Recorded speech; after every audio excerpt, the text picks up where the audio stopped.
It's been more than a week since a businessman from Mexico was convicted of illegally scheming to funnel more than $500,000 into San Diego campaigns. Now, one of the key players in that case is due for sentencing, but his sentencing has actually been delayed.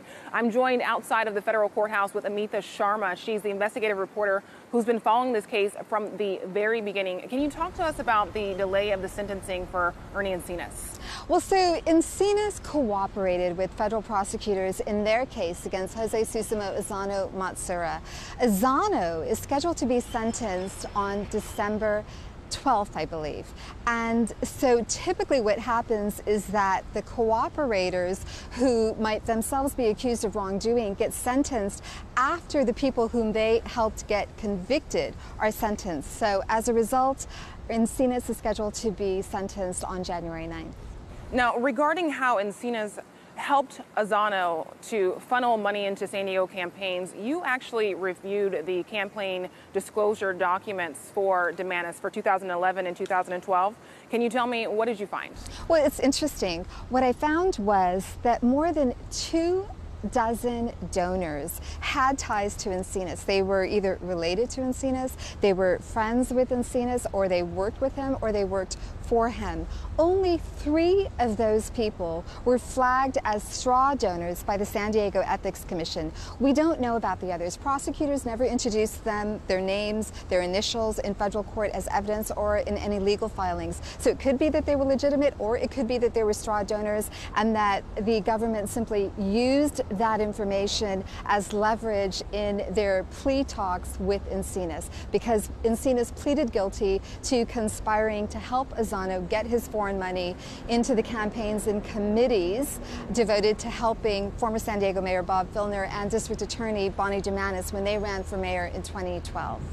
Is it possible that Encinas was actually reimbursing these donors with his own money? Unclear.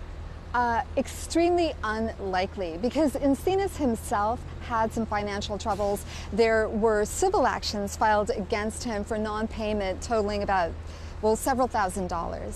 And it wasn't until 2011 when he started working for Azano and heading out his security detail that he started bringing in some money. In fact, he admitted to prosecutors that he received $10,000 in cash payments from Azano that were kept off the books.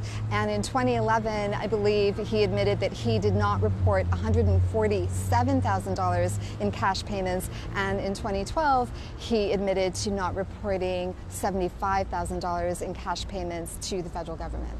And Encinas was a former police detective with the San Diego Police Department. Investigating this case, what did you find out about him? What do people who know him say about him?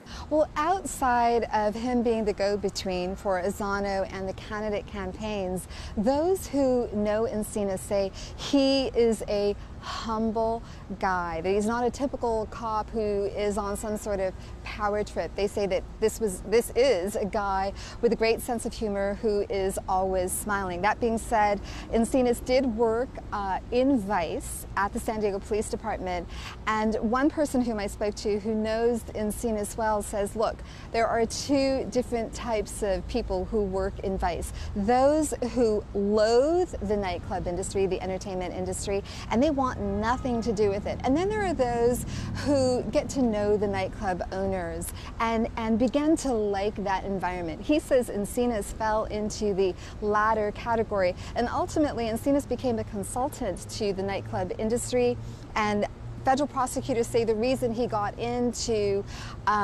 handling contributions for the mayoral campaigns in 2012 was because he wanted to see former San Diego Police Chief Bill Lansdowne replaced by someone, and again, it would be a new mayor who would replace the police chief, but he wanted to see the former police chief replaced by someone who would be lenient on the entertainment industry, not so tough on the entertainment industry. Thank you so much. Great work. Thank you.